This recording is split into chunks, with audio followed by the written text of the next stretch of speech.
Welcome to the Land Investing Business Secret Podcast, where each short episode we talk about the strategies, experiences, and the tools to help you launch, grow, and scale your land business. Learn how to find freedom within your own business, find out ways to build consistency in your processes, and hear how other everyday land investors are winning so you can get to the next step closer to building your dream life through your land business. And I'm your host of the Land Investing Business Secrets Podcast by Pebble, Jesse Kwong.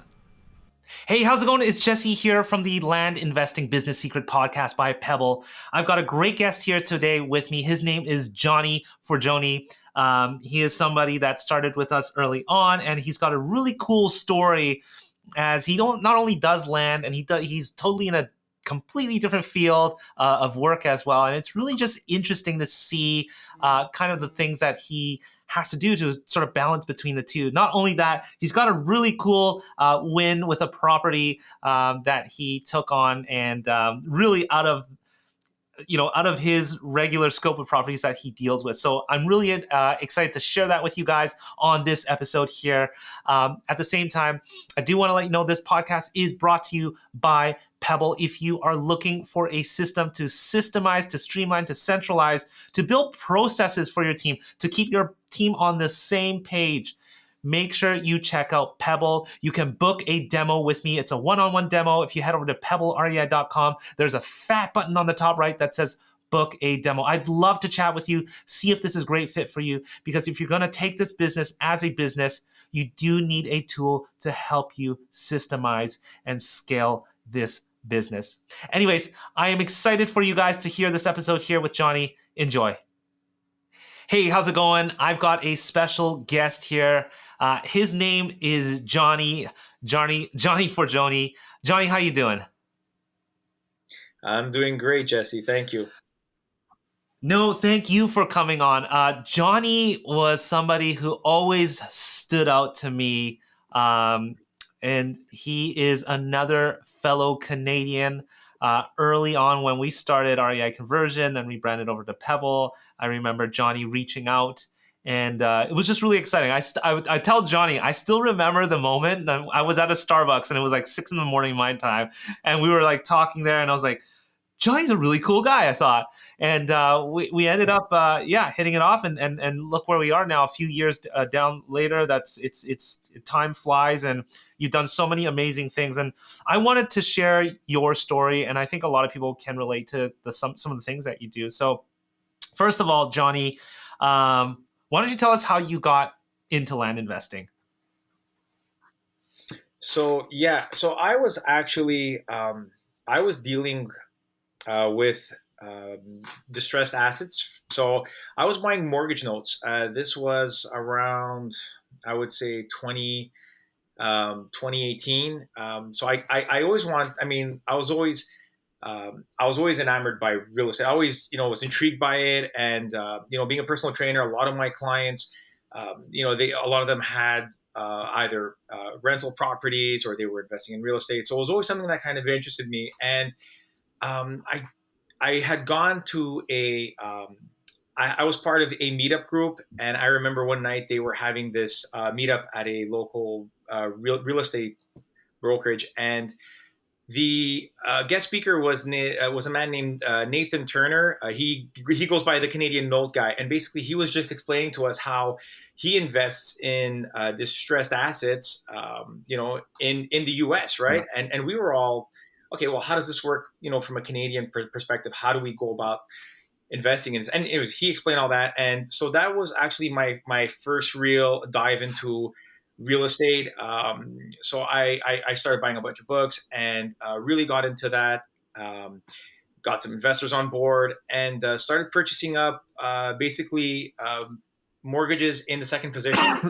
And these are all distressed assets, a lot of them coming from the 2008 crash. And what happened was during COVID, there was, these moratoriums set in place where we couldn't contact any of the homeowners, right? So, we weren't allowed because normally, the angle we would take is, I would, buy the distressed asset and then try to work out an agreement with the borrower. Yeah. And then during COVID, so all these moratoriums were in place where we couldn't contact any of the homeowners.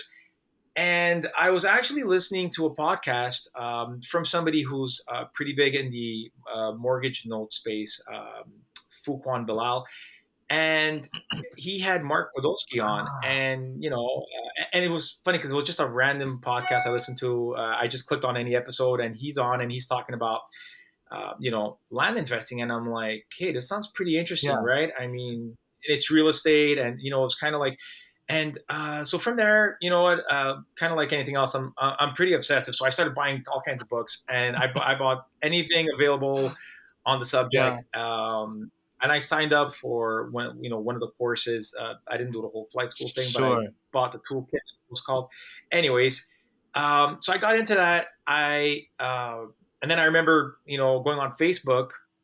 I didn't even have a Facebook account, but I created one because I'm like, you know what, I got to get involved in this. So reached out. I asked a question, and Callan Faulkner. I know Yes. a lot of people are Callan. She answers me back, and she was like super helpful. And then I reached out to her.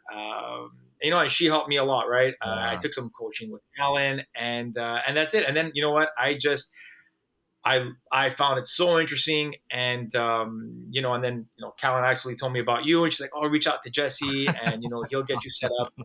up with Pebble." So and that was it. And then from there, just one thing led to Yeah, another, and I slowly realized, well, I mean, in comparison to like what I was doing before with buying notes, mortgage notes, those were a little bit more capital intensive. So I'm like, this is actually, I can kind of like start this, and I don't need as much capital as I did for the other business. And I'm like, this just sounds sure.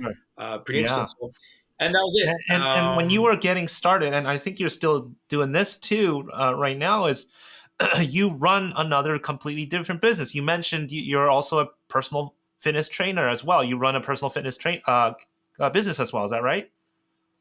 That's right. So yeah, I've been a personal trainer now for God over 20 years, and about 10 years ago, I teamed up with uh, two guys, just crazy about the gym business as Yeah, well. One was a personal trainer, one was kind of like a tech guy, so he was going to handle all the back end stuff. And yeah, we opened up our own that gym is center, awesome. which actually I still have today. So it's going to be 11 years in January, and And yeah. so, what's that like? When you're sort of involved in two different businesses. When I first remember when we were talking, I think it was you, but or it might have been another personal fitness trainer too. Were you sort of working on land during in between your clients? That was Yes, I you. was. Well, it could Yeah. have been Okay. me. I'm not sure, but I was. So yeah, well, see, the thing is, right, as a personal trainer, I mean, the majority of my clients are either really early in the morning Right. or then, after work. I mean, and you have some business owners that obviously can make up their own hours and they'd come in the Yeah. afternoon. But for the most part, I had like these 3-4 hours every afternoon. So that's what I would use to kind of like juggle the land That's business, perfect. and yeah, I mean, it worked out fine. I mean, listen, I'm not gonna lie. I mean, my days were Yeah. full. Yeah. Right. If I wasn't in personal training or running the gym, I was working on land. So Wow. Yeah. No, that's really cool to hear. I think it does. You're obviously your schedule is full, but it's cool to see the flexibility and freedom that you would have to be able to run two businesses simultaneously. Um, Out of curiosity, any goals with that? Are you going to continue to grow the land and grow your personal fitness? You have that flexibility now to do so. I'm sure you love personal training as well. But what are your thoughts on that? so the thing is, a part of why I got into real estate and more specifically land was because I knew that eventually. I mean, I have an 8-month-old daughter, Yeah, right? So I knew that I wanted to spend time with my family. And the thing is that, well, running your own business already is hard enough, whether you're in, any business whatsoever, gym or whatever. hmm But as a personal trainer, like I said, right, I was working really late hours because I mean, a lot of my clients finish work right. at 5, and then, I'm working like 9 p.m. most Yeah, nights, and I knew that that wasn't sustainable. I'm like, if I'm going to start a family, this is something that I kind of want to trend away from. Now, don't get me wrong. I mean, I love training my clients, but this kind of gave me that avenue where, look, if ever I want to kind of, because I mean, the goal was always to go full scale, like go full time with Yeah. land. And, I said I would still maybe keep training clients, but maybe keep that towards like, the morning Yeah.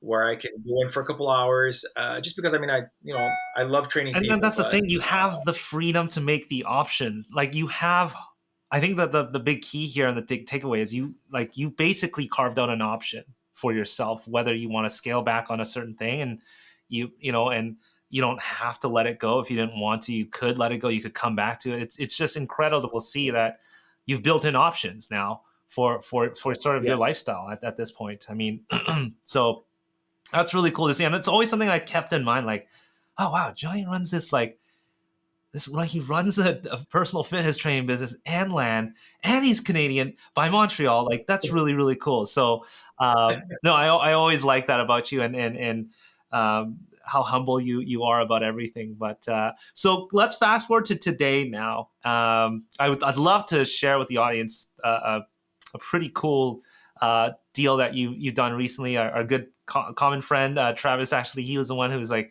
"Hey, you should get Johnny on the show. He's doing some pretty cool stuff right now." So I wanted to talk a little bit about that. But before that,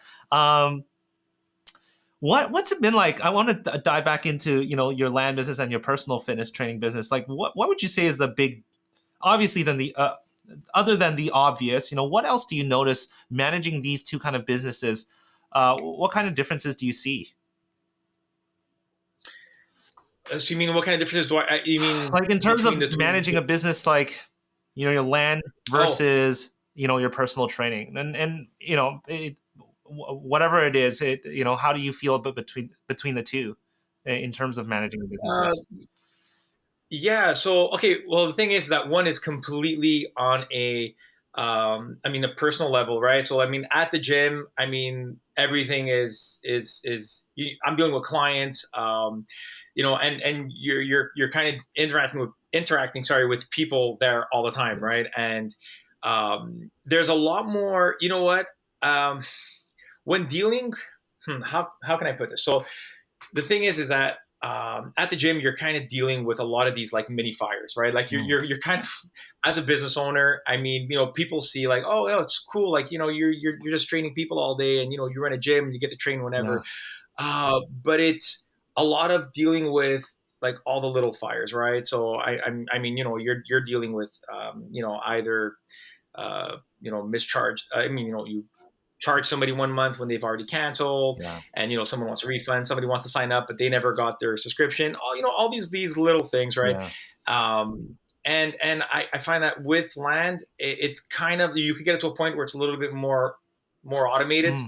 Mm, So I mean, that for me, that was like the biggest difference. Like gotcha. I find that, yeah, doing the land stuff was, I mean, I'm basically just using software, Right, emails, and right. a lot of it is automated, as opposed to, or it can get automated pretty quickly, Yeah, I'm as sure opposed to, you being across the border, we weren't allowed to cross the border for almost a couple years. So you haven't even ever been to any of yeah, your properties before, I'm assuming. Is that right? exactly. And it's, no, I've never been to any of them. And the thing is that I kind of wasn't too surprised, because dealing with the mortgage notes, right? Yeah, Those were some of the questions I had initially when I was started investing in distressed yeah, assets. I would ask people, well, I mean, we're buying like a second position lien on a house in Chicago. Do I have to go see that house? And they're like, no, no, it's, you get boots on the ground and you get a realtor, gets you a BPO, yeah. and, you're all good. And I was like, okay. So when I started investing in land, I kind of assumed I wouldn't have to go, across the border, Mm, and see yeah. whatever. Um, Uh, what about switching between the two? Like, what would you say there's any magic sauce here that, a lot of people might be in that approaching that same situation as you. They're, doing one thing and then coming back to land. I'm sure a lot of people are. Did you sort of find any, anything that helped you be able to switch between the two quickly, to be able to find balance between the two? You might be so motivated and excited about something, and then it pulls your motivation from something else, and maybe vice versa. You're just not like feeling it right now, maybe with land, and And I just want to focus on personal training, and I can kind of connect with people in person. It's different. It's a totally different thing. Land is quite lonely, versus something like personal training. You can have a person to person type of interaction. I miss that myself. Funny enough, like one of the things I miss is being at an office with other people. My team is fully remote. So how about you? Like, how did you sort of cope with that? How did you switch between the two? Yeah, good question. So you're right, and there's that human element. There's that the human element of dealing with people, Yeah, right? So I love all my clients, right? I yeah, mean, and the thing is, like a lot of them have been with me. Some have been with me for 20 years, yeah, and and the thing is, they're more than just clients. They're friends. yeah. I've gone to their birthday parties, their weddings, Right. their kids' baptisms, right? So you develop this relationship, and that human element is something that I've always loved about the business, which Yeah. is why that you know I like I said I want to go full time in land. However, I still think I would keep maybe just a handful of Yeah. clients in the morning, so long as it doesn't kind of interfere with the land business. Just because you know what, I love the land, the land space, and it's awesome and it's cool and it's interesting, and it was challenging for me at first, which is why I delved into it, because I wanted something new. I wanted to challenge myself, but I don't know if I could see myself removing myself completely from that equation, where like I get to interact with people Yeah. and help them Yeah. at least on a fitness level. Yeah. So I think that's, yeah, it's two different things, right? Like I said, with one, there's that human element that you're dealing yeah. with, and the other is just it's all done from a laptop, I guess. I know you're enjoying the show episode so far, but I wanted to let you know that if you are looking to build or scale a serious land business, perhaps a 6-figure second income or eventually a 7-figure land investing empire, Travis King's company, Land Investing Mastery, has the most current and innovative education in the space. Travis goes beyond the traditional microflip that you might be familiar with and shows you how to 10x your deal size and execute on strategies like subdividing, portfolio takedowns, land sniping. We're talking 6-figure per flip strategies. If you're getting your education from someone who isn't actively investing, you're more than likely going to hit some plateaus as you try to scale. If you want to learn how to avoid the saturated red ocean markets, skip over the small stuff, and learn how to become a boss land investor, then Travis is your guy. Travis has completed nearly 1,000 coaching calls in the last 2 years that I've known him, and he has his pulse on the market. He will tell you, though, Land Investing Mastery is not a factory. They're a boutique agency built on transformational, life-changing results. You see, I'm in a really unique position, and I really mean what I've just said above. In fact, I get to speak to a lot of investors from all sorts of different education, training, coaching background out there, and I get a very good view of things from all the one-on-one demo calls that I've done. Now, you may want some social proof. Head over to pebblerei.com/Travis and check out Travis's wall of love on his testimonial page. And while you're there, you can also learn more about Travis's training programs and his exclusive mastermind. So simply head over to www.pebblerei.com/Travis for more information. It's so interesting. I mean, on paper, sometimes working on a laptop remotely anywhere you want. Like on paper, it sounds awesome. It is great. There are some great benefits to that, but there are things that like you end up missing, and it's like we have to figure out a way to find that need. It's not always about money at the end of the day, and I think this is so true for a lot of people who end up, maybe they are running a big company or whatever it is.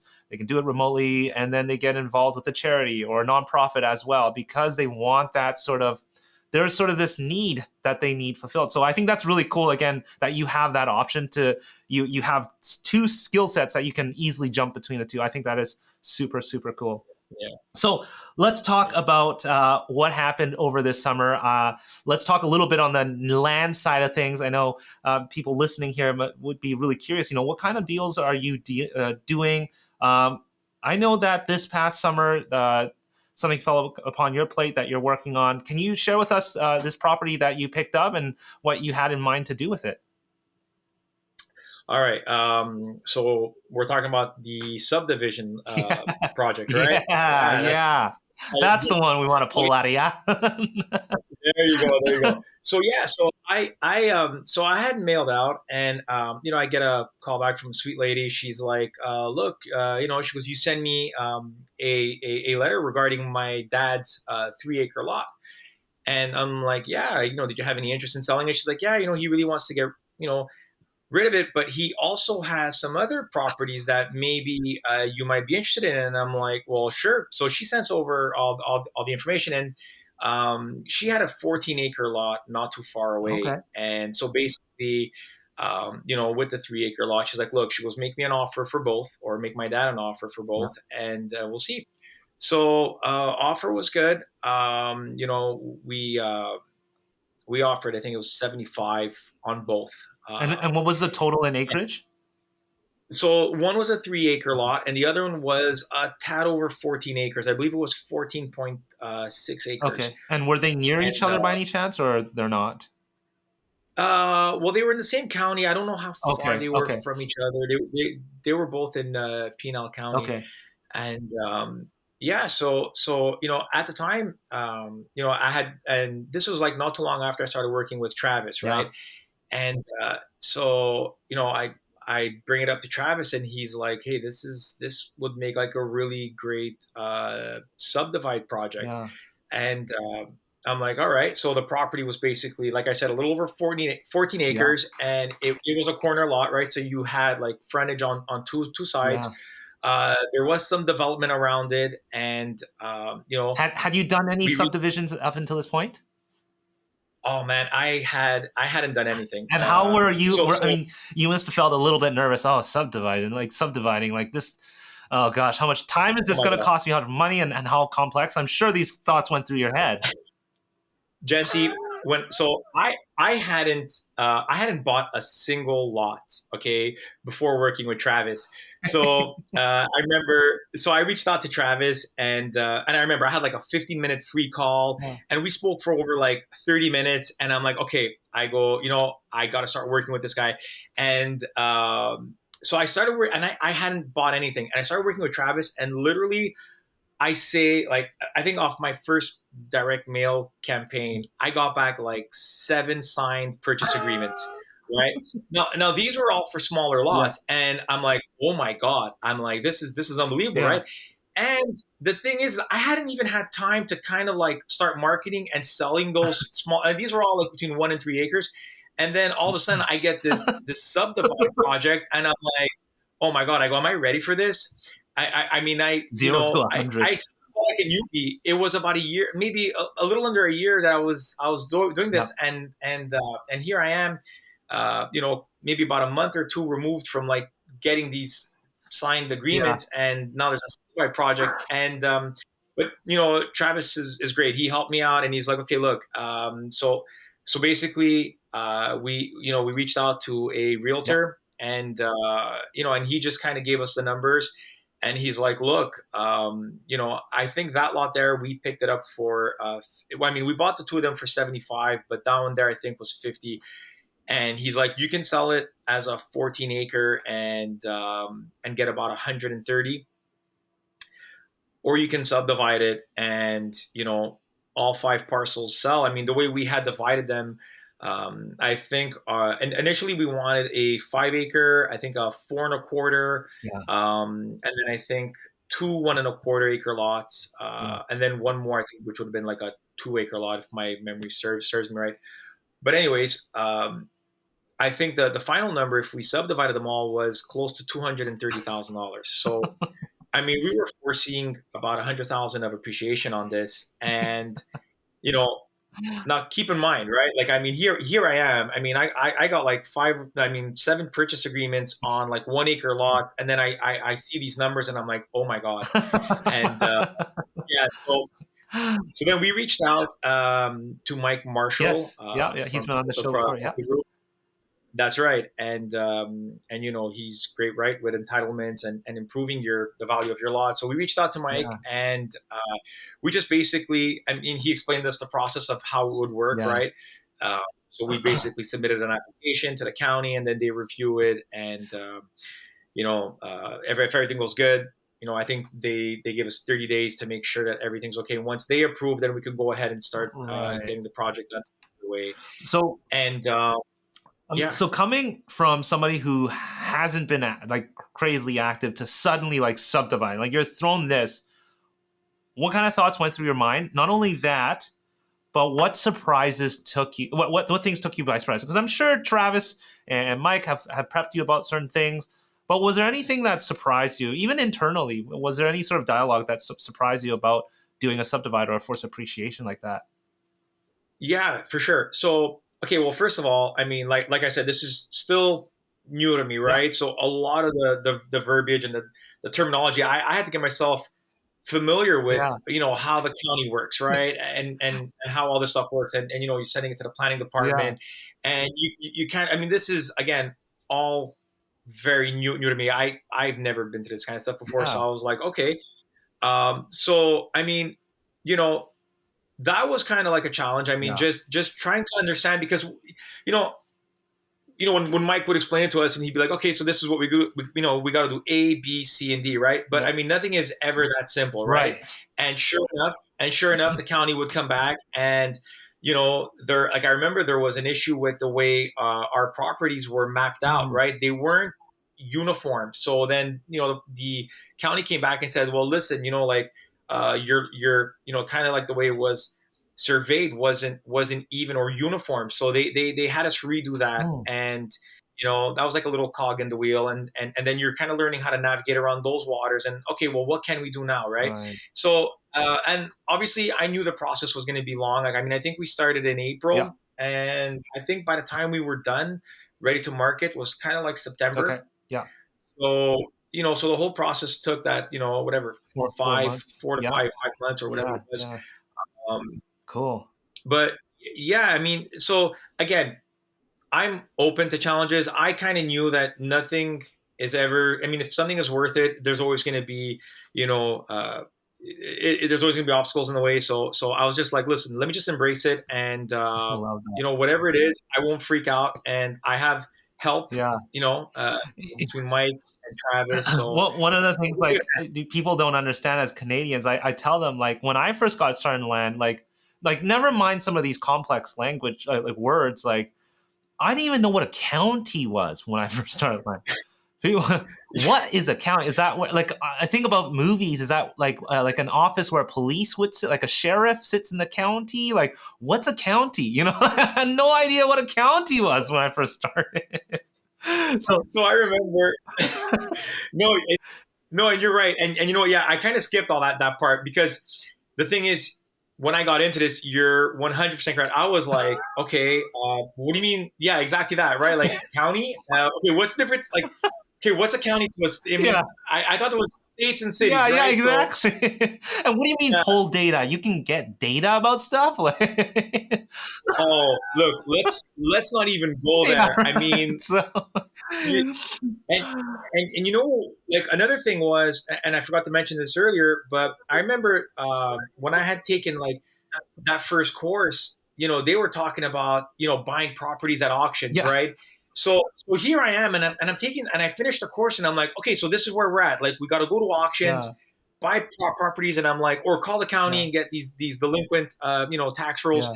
and then I jump on Facebook, and, like, everybody's using this language that I'm not familiar with at all. I'm like, what do you mean you're pulling Yeah. data? And okay, and I'm like, so you guys aren't going to auctions? And then like I said, Callan had answered one of my Sure. questions, and then Yeah. she kind of like put me up to speed with Yeah. what the norm was. Yeah. No, but you're completely right. I mean, there was so many things I was, and the thing is also, one of the biggest struggles, which I also forgot to mention, is, as a Canadian, getting my systems set up. Yeah. I mean, you know, I'm talking to a lot of U.S. banks, Yeah. and It's not easy. everything was, there was always, like, I mean, not major issues, but Yeah.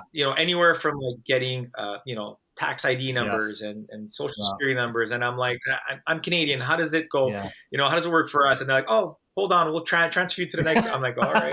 I feel your Uh, pain. Listen, there's some we're still doing some reworking on our end too, so I feel your pain. But um, one thing I wanted to ask you was coming out of this, you know, and I believe you're still doing some of the you're still dealing with some of this property here that we were talking about with the subdivide, but um, any big lessons you got out of this that again our listeners might be able to take out of it, or you know, whether it's something that you learned about yourself or about, you know, technically, was there any sort of things that you that can point out here that you're like, okay, that was interesting.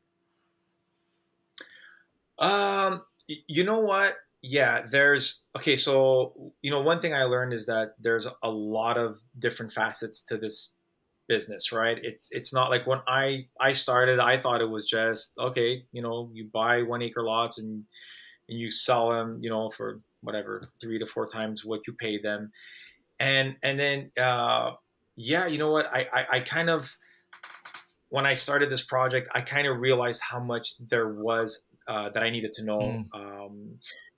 I guess, man, to answer your question, um, Was it more of a mindset thing? Was it more of a technical thing that you got out of well, it? both. So yeah, so both. So you know what? I didn't come from. I mean, funny thing is, ironically, before I became a trainer, I was in computer programming, Oh wow. and yeah, but that was like in 1997, and back then I just hated it. But it was so funny how I didn't really have to be really tech savvy in my personal training business up until like I started land, and then I started realizing, okay, there was a lot for me to learn. And you know what, that's one thing. Like, yeah, you got to be open to learning, you got to be open to all the different I guess strategies there are out there, right? There Yeah, isn't just one way to buy and sell land. absolutely right. There isn't one way to market Absolutely right. land.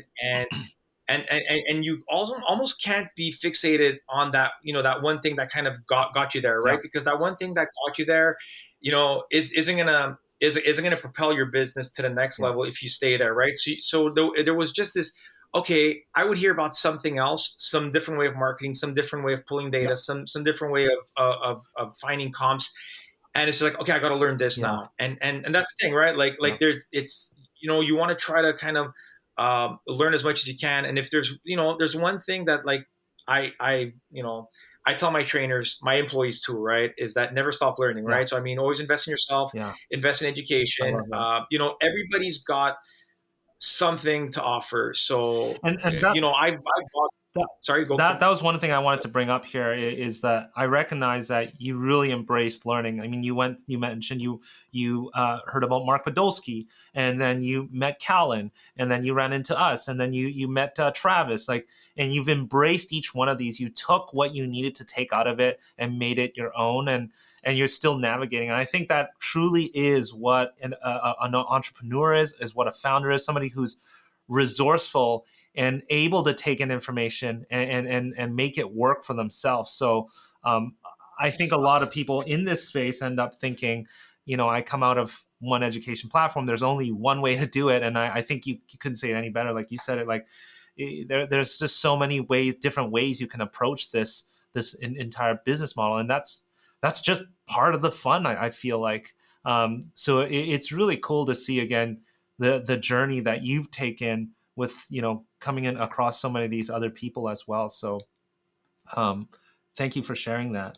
um, Yeah, sure. Johnny, is there anything that you are currently, I'm going to leave this as a last question here, but anything you're currently trying right now, anything you're experimenting that you know, we're always experimenting. I do want to drive that home to everybody. And a lot of people think, hey Jesse, what's the, you know, you do this, and like, so what's the winning thing? I'm like, I don't know. So I love hearing what people are trying, whether it's going to work or not. Johnny, what are some of the things that you're trying right now? Well, so right now what we're doing is, I'm working with Travis, and we're doing we're doing a campaign where we're a cold calling and texting Wow. Yeah. campaign. Yeah, so we're trying that out, or I'm trying that out for the, I've never done this before, Yeah. so we're kind of working that angle, and Very cool. yeah, and it's been interesting. I mean, it's different, right? Yeah. I mean, compared to direct Yeah. mail. I mean, at least it was for me, right? Yeah. Because, I guess, it's one thing when somebody calls you, it's a lot easier to kind of, I'm not gonna say be interested, but I mean, if somebody calls right now and says, hey, Jesse, listen, I'd like to make an offer on your car if Yeah. you're selling, you'll be like, okay, well, sure, make me an Yeah. offer, right? So I mean, so it's cool because like you get a little bit more Yeah. interest initially, but then you got to kind of work those leads, Yeah. and again, it's just like I said before, right? I mean, there's no one way to buy land or Absolutely. sell it, so this is just another angle that I'm trying out now, I and love we're it. working with, and yeah, we're seeing how that goes. That's So awesome. That's awesome. Johnny, I wanted to say thank you so much for being on this journey here with us. I feel like we're so lucky to be able to just watch you guys navigate the way, and we're here to support however we can. So always thank you, and we hope to hear from you soon again. And thank you so much for sharing your story, Johnny. If somebody wanted to reach out to you, maybe they want to maybe partner up on a property or work with you on something, what's the best way? Should they contact you through Facebook, or what? Do you have an email? What do you think is the best way for somebody to get a hold of you, if you don't mind somebody getting a hold of you? yeah, no, absolutely, for sure. I mean, yeah, you can find me on Facebook. I'm not the most active person out there, but like, I mean, Johnny Forgione, Yeah, that's my name. awesome, But yeah, you can email me at actually my last name, first name. So Forgione, Johnny at gmail.com. perfect, awesome. Yeah, I mean, yeah, for sure. I mean, I'd love to. I mean, if there's anything I can help anybody with, I mean, and that's one thing I kind of wanted to also close off by saying, listen, thank you, Jesse. I mean, one thing I notice about this space is how helpful everybody is. I mean, I have never been part of a community Right. where people are just so helpful. And you know what? It kind of like raises the bar. Yeah. And, it was something that I really wanted to. I'm like, look, you know what? I realize how many people have helped me along the way. And, I'm still not where, I want to be. But I mean, people have been so helpful. And I'm like, look, if there's anything that, I can offer. I mean, I know I've gotten a few Canadian contacts reach out to me that had just started out in the business, and they'll be like, hey, listen, you know what? How did you go about this and this and that? And it's my pleasure to help anybody I can, because I know that guys like yourself, and Travis, I mean, these are people that were there for me, and, everybody else I mentioned when I had first started my journey. So, Awesome. yeah, they can reach out to me, email, it's not a problem, Facebook. Just watch a swath of Canadians just flock your way.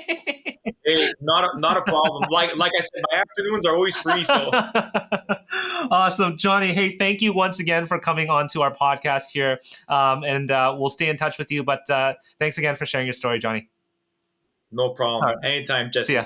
Thank Bye. you. Bye. Before you stop this episode or hit the next episode, I want to personally thank you for listening to this episode of the Land Investing Business Secrets podcast by Pebble. If you found this helpful, we'd greatly appreciate any awesome reviews and ratings on whichever platform you are listening to this on. And if you have 2 minutes and wanted to step it up even more and help others, feel free to share this in other Facebook groups or pages or any communities, giving others a heads up of the Land Investing Business Secrets podcast or the specific episode that may help them on their land investing journey. Once again, thanks so much for listening, and catch you on our next episode.